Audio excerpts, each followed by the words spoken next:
Ver aquí entonces la última semana que comienza con controversias del Cristo, con los fariseos criticándole y debatiendo del domingo al jueves. Y entonces tenemos este último día de la instrucción de Cristo, especialmente en la Santa Cena del Aposento Alto. Luego lo que llamamos la pasión o el sufrimiento de Cristo, su arresto, su crucifixión y finalmente la reedificación de Cristo, su resurrección, apariciones y ascensión que vamos a enfatizar el domingo para la gloria del Señor. Pero aquí comenzamos con las controversias de Cristo, debate y rechazo de la gente. La costumbre de los judíos en estos días es ir a Jerusalén, enseñar en el templo durante el día y regresar a Betania durante la noche. Aparentemente también acostumbraba a frecuentar el monte de Olivos en el huerto de Getsemaní, según Lucas 21. La carretera que iba a Betania, a Jerusalén, pasaba por el valle de Cedrón, que está entre Jerusalén y el monte de Olivos, el mismo valle donde cruzó David cuando David escapó de Absalón. Betania queda unos 3 kilómetros de Jerusalén. La ruta más normal para ir a Jerusalén desde Betania es pasar por el este, el oriente del monte de los Olivos y entrar en Jerusalén, cerca del estanque de Bethsaida. Al regresar a Betania se regresaba por la vía más corta, pero más desnivelada. Cuando se salía de Jerusalén se tomaba este camino, pues iba de baja.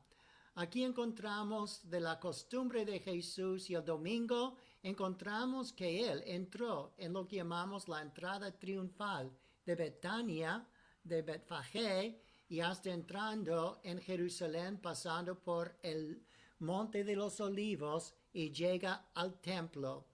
Nota, aquí tenemos algunas vistas de Jerusalén, otra perspectiva desde el Monte de los Olivos. Hay cementerios entre el Monte de los Olivos y Jerusalén, y Cristo en aquel día tenía que pasar un camino especial allí. Y allí los niños empezaban a cantar para la gloria del Señor cuando el Señor Jesús pasaba por allí. Y así seguro que daban mucha alabanza al Señor.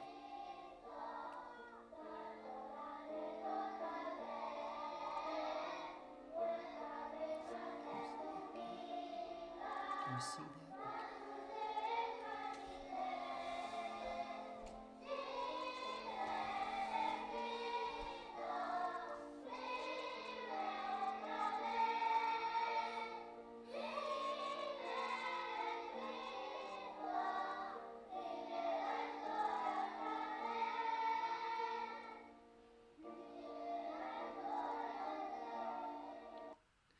Los fariseos se irritaban cuando los niños cantaban, pero el Señor dijo que las piedras clamarían si ellos no querían alabarle. Así que el Señor salió por allí y el lunes maldice una higuera, profetizando lo que va a pasar a Israel si rechaza al Señor. Y entonces entra en el templo para purificarlo. Había convertido el templo en una cueva de ladrones. Y así era una cita esto de Jeremías 7, versículo 11. Pero cuando entramos allí a Jerusalén, puede ver lo que miró Cristo cuando estaba entrando. Desde el monte de Olivos a la izquierda, pasando por todo Jerusalén, bajando el monte y entrando en Jerusalén. Ve el templo allí con su bóveda de oro, parece oro, que es de los musulmanes, pero todavía era el templo. Toda la ciudad, hasta la parte donde el Señor hubiera ido para comer la Santa Cena, y allí otra vez el templo, pasando atrás, subiendo donde Cristo salió, el monte de Olivos, y allí la torre de donde ascendió Cristo al cielo, y un día regresará otra vez. Así es que puede ver desde el cementerio y desde el monte de Olivos el templo. Ahora ya es una mezquita, pero todavía alrededor tiene por lo menos la muralla que era de Salomón al lado de ese templo, y allí entonces es donde Jesús entraba para echar fuera los cambistas de monedas. Puede ver un modelo del templo como hubiera estado en aquellos días entrando a Jerusalén, pero ahora ya puede ver que ha cambiado. Puede ver lo que llama la puerta de oro, que es parte del portón allí que ellos tienen cerrados ahora, creyendo que el Mesías nunca va a poder entrar allí si está cerrado, y además con un cementerio delante, pero el Señor no está limitado.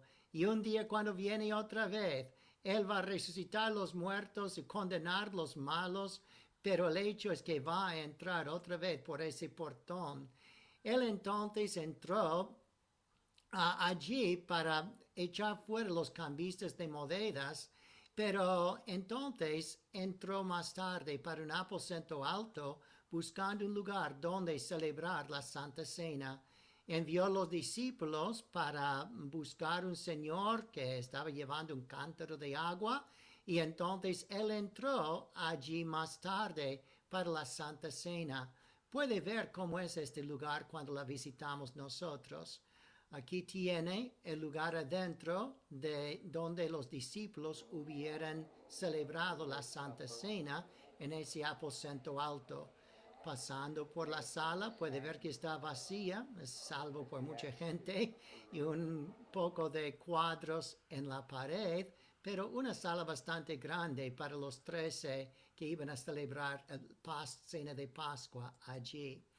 Así que puede imaginar, como cantamos nosotros en esos templos en Israel, puede imaginar los judíos cantando allí para la gloria del Señor.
Amén.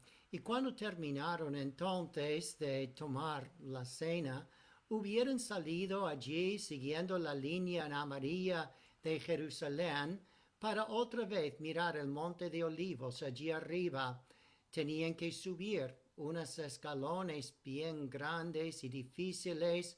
Puede ver las escaleras que sube allí de piedra, que todavía dice que son las mismas piedras que Cristo hubiera subido para llegar al monte de Olivos allí arriba. Entrando en el monte de Olivos puede ver que los olivares son posiblemente lo mismo en un sentido como los originales, porque un olivar tiene olivos que mueren, pero la raíz, de la raíz sale un renuevo. Cristo es como renuevo de Isaí, de los israelitas cuando estaban muertos en el pecado, pero Cristo sale para dar vida. Pero los olivos son símbolos de Jesús en ese sentido, porque por a través de los años han seguido renovándose los olivos para ser realmente los mismos en un sentido como estaban allí cuando Cristo estaba allí. Allí entonces puede ver cómo hubieran alabado al Señor o como Cristo hubiera orado en aquellos días. Así cantemos un himno de oración.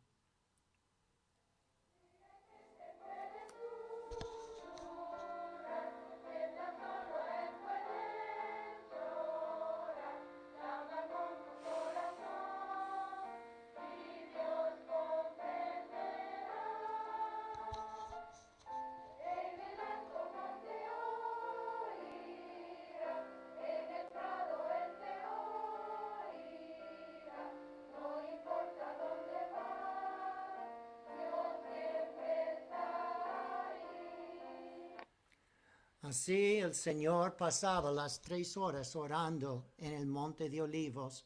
Cuando yo estuve aquí en ese huerto solo pude llorar y llorar, pero me arrodillaba en un día lluvioso con barro, pero no me importaba mojar el pantalón y ensuciarlo. No estaba mi esposa, pero el hecho es que era un tiempo especial y quería arrodillarme y orar al Señor, y oré con otros pastores para que el Señor bendijera en Israel para salvar almas y que nos acercara a Él y por la salvación de muchos en el mundo.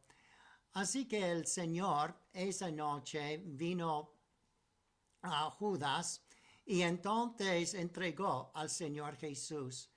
Los soldados venían, iban a llevar a Jesús primero para la casa de Caifás un uh, para un juicio. Él era inocente, pero querían decir que era culpable. Si usted puede mirar muy arriba de la casa de Caifás, que ahora es un estilo de iglesia o templo, pero allí arriba de la casa de Caifás hay un gallo. Puede ver, el viento hace mover el gallo. ¿Por qué estará allí ese gallo? Porque era allí que 3 veces Pedro negaba al Señor Jesús antes de cantar el gallo 2 veces. Así que allí se llama casi la casa del gallo. Pero allí adentro tiene una calaboza. ¿Puede imaginar una calaboza en tu casa? Pero así era con el sacerdote Caifás. Él tenía un calabozo allí abajo. Uno tiene que bajar por escaleras y allí los soldados toman al Señor Jesús y le golpean. Y Caifás está arriba con los jueces, llamándoles abajo para condenarlos y hacerles preguntas. Y de allí entonces, cuando le condena, le hace salir allí a Jerusalén, por lo que ahora se llama la Vía Dolorosa. Allí tiene lo que los católicos creen que son 7 estaciones de la cruz, creo que son. Pero allí hay algunas paradas donde supuestamente Simón el Sirene llevó la cruz, donde como creen que se llama Verónica o algo, que tenía un pañuelo para sudario para la cabeza de Cristo, donde Cristo tropezó, donde diferentes cosas pasaron en el camino. Y así que ellos ponen allí 7 diferentes lugares, terminando con supuestamente donde estaría el Calvario. Allí entonces va en el camino, puede entrar y ver lugares donde los soldados romanos golpearon al Señor Jesús, en algunas cuevas en la Vía Dolorosa, ¿verdad? Y allí entonces encontramos que el Señor sufrió por nosotros y nosotros tenemos que cantarle con mucha alegría, mucho gozo y mucho aprecio por su sufrimiento.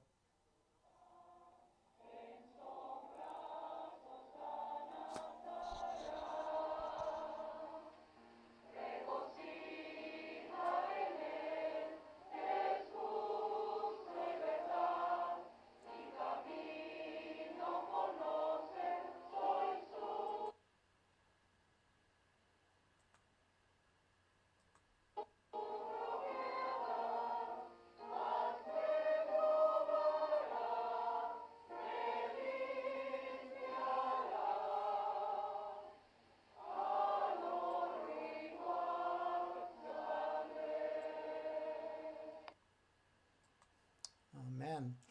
De allí entonces puede ver cómo hubiera sido el Calvario allí en Israel. El hecho es que el monte que puede ver en marrón en este mapa ya no existe. Tiene el monte de Calvario y supuestamente de allí bajando el pequeño monte se va para donde está supuestamente su sepultura con José de Arimatea.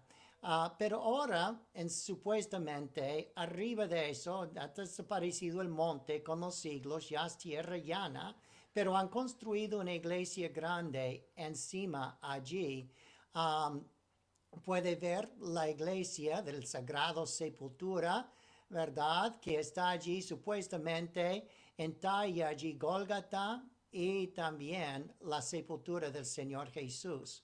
Si usted entra allí, va a ver primeramente un gran, no sé, un aparato, una caseta adentro, y adentro de esa caseta supuestamente es el Señor Jesucristo.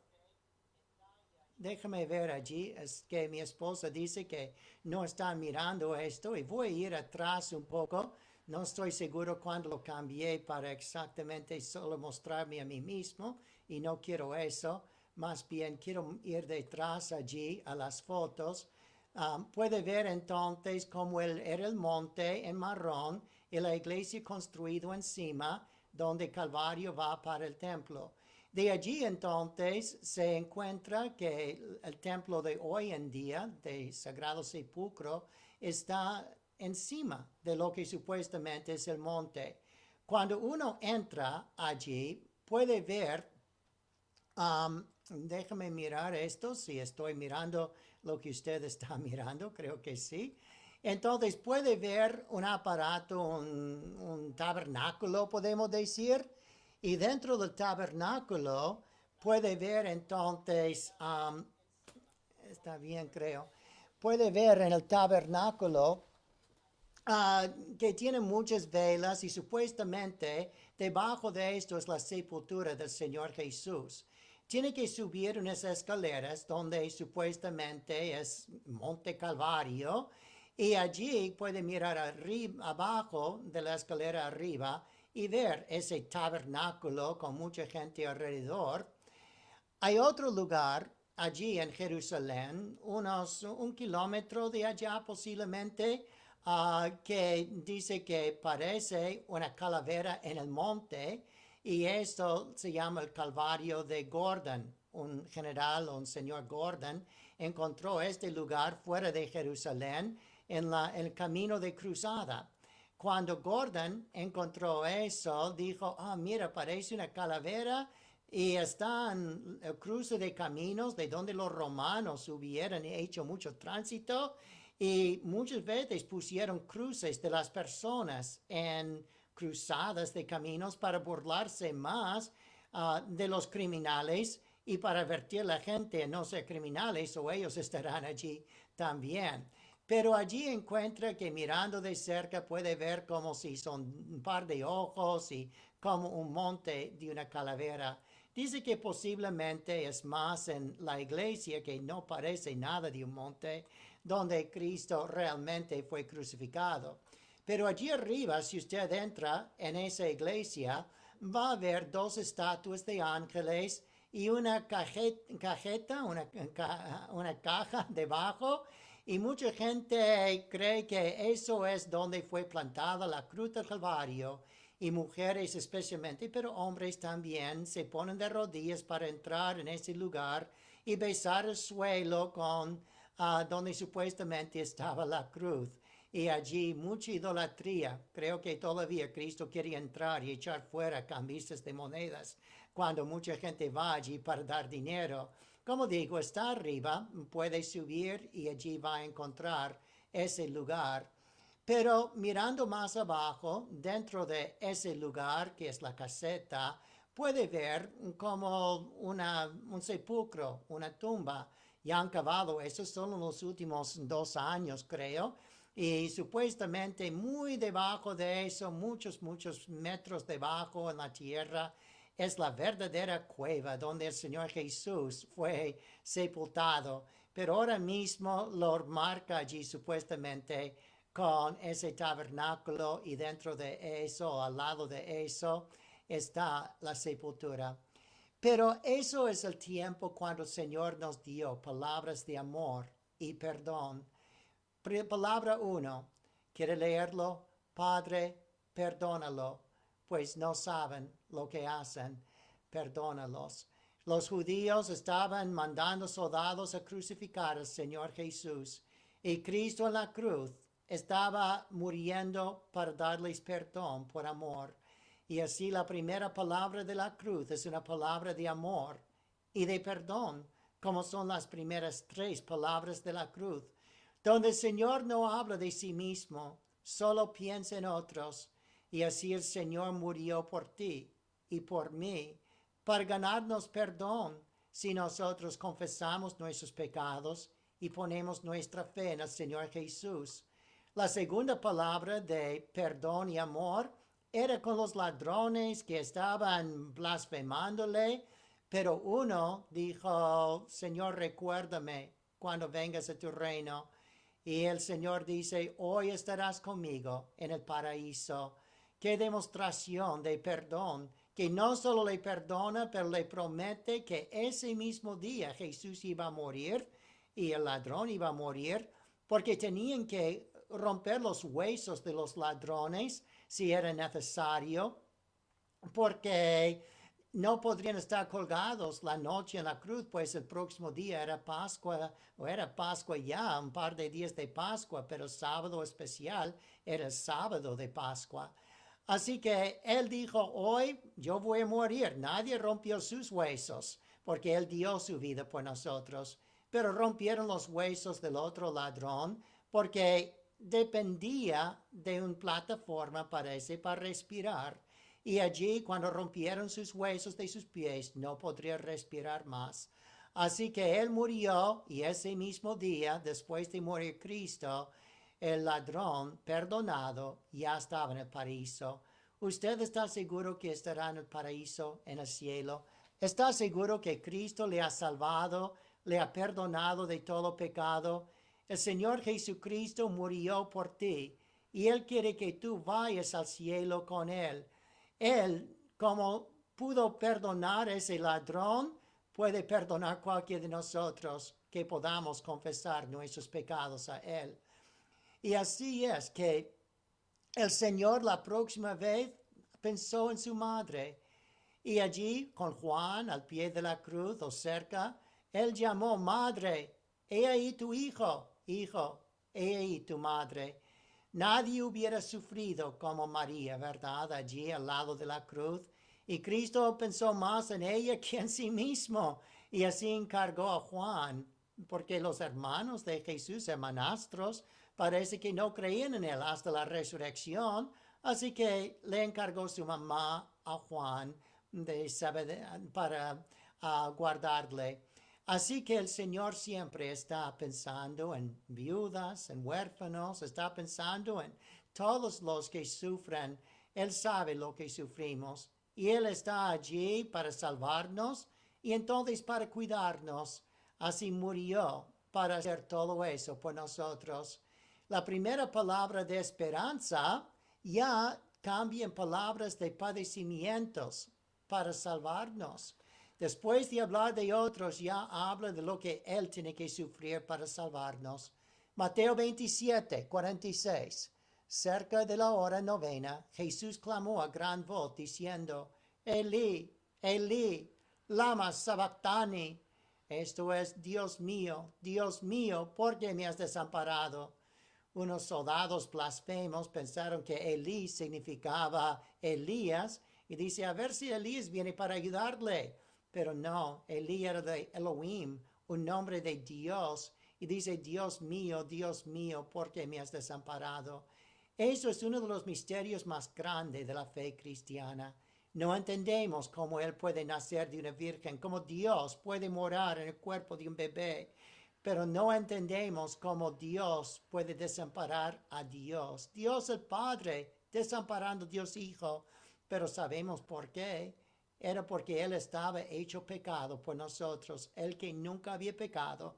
estaba llevando nuestro pecado en la cruz, muriendo por nosotros. Y el Padre no podría enfrentar el pecado, así que desenrolló toda una cortina negra de oscuridad sobre el cielo, mientras que su Hijo estaba muriendo. Y entonces Cristo sintió como si el Padre le había desamparado. Y así es que por un momento era la agonía más grande. Es que hay vistas, hay películas del sufrimiento físico de Jesús que era tremendo, más de lo que podemos imaginar, pero no era nada como la agonía de Cristo en la cruz, cargado de tus pecados y mis pecados, que merece la pena de muerte. Él estaba sufriendo el infierno eterno en esas horas de la cruz. Y así el infierno es cuando estamos apartados de Dios. Y él estaba sintiendo esto. Él siendo Dios, separado de Dios, ¿cómo puede ser? No lo entiendo. Es un gran misterio de la fe, pero el hecho es que lo creemos porque la Biblia lo dice. Aquí encontramos que la próxima palabra de padecimiento está en Juan 19, 28. Sabiendo Jesús que ya todo estaba consumado, dijo para que la escritura se cumpliese: tengo sed. Eso era la señal de haber perdido toda su sangre casi. Y así es que tenía sed tremenda. Pero cuando le ofrecieron un poco de mirra en una esponja con vinagre, él lo rehusó. Solo bastante mojó el labio para decir las últimas palabras y no más. Él dijo: tengo sed, para mostrar que estaba sufriendo más que cualquier hombre en perder toda su sangre por nosotros, pero es la sangre de Cristo que nos limpia de todo pecado. Pero es sed para la salvación de tu alma y mi alma, como dijo a la mujer samaritana en Juan 4, cuando dijo: dame de beber. Dijo: mira, si tú me pides a mí, te daré agua, porque yo soy el agua de vida. Yo te daré agua que te satisfacerá para la eternidad. Y así es que Cristo sufrió sed para que nosotros nunca tuviéramos que sufrir sed. Nosotros estaremos satisfechos para siempre si aceptamos al Señor, que derramó su sangre y tenía sed para calmar nuestra sed. Luego tenemos otra palabra de padecimiento en Juan 19:30. Dos palabras. Consumado es. Aleluya. Gracias al Señor. Él dijo: ya había pagado todo el precio de nuestro pecado en la cruz del Calvario. Ya tenía todo consumado para darnos una entrada al cielo, para darnos vida eterna, para darnos el poder del Espíritu Santo, para poder glorificar al Señor y servirle. Él consumó todo. Él es el autor y el consumador de nuestra fe. Nosotros no tenemos que hacer nada, solo creer en el Señor Jesús, invocarle con fe que nos salve, y el Señor lo hace todo, de perdonarnos, de cambiarnos para ser criaturas nuevas en Cristo y para un día llevarnos al cielo. Y entonces en Juan 23:46 tenemos la séptima palabra, una palabra de fe, de confianza. Padre, en tus manos encomiendo mi espíritu. Amén. Dice en Pedro que nosotros debemos encomendar nuestros espíritus en las manos del Padre. Jesús encomendó su espíritu en las manos del Padre para pagar por todo su pecado y para pagar por todo nuestro pecado, y entonces para ayudarle a Él a sufrir, morir y en 3 días resucitarse. Él hizo la voluntad de Dios para que nosotros pudiéramos ser hechos hijos de Dios por fe. Gracias al Señor que Él encomendaba su espíritu en las manos del Padre para darnos un ejemplo de encomendar nuestras almas, nuestro espíritu, en las manos del Padre también. Y así podemos cantar siempre alegres para la gloria del Señor, himnos de alabanza.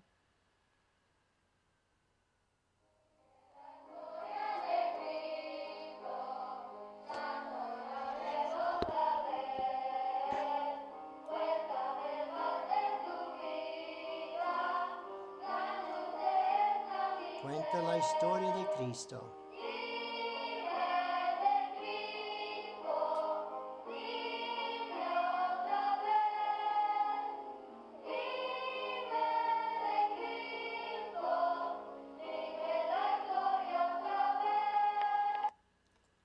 Amén. Damos gracias al Señor que no se quedó allí en esa tumba.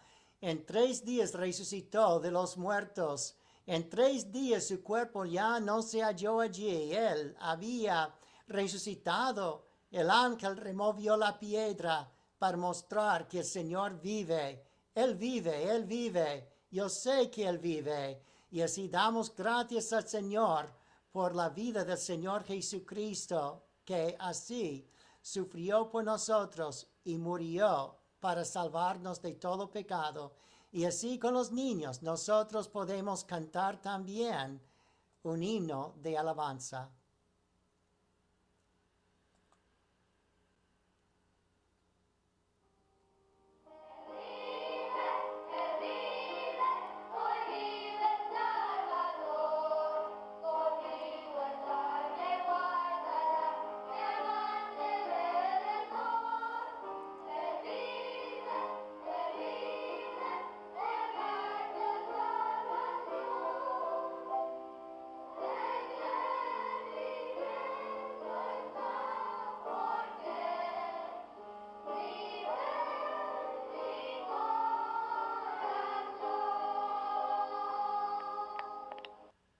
Amén y aleluya.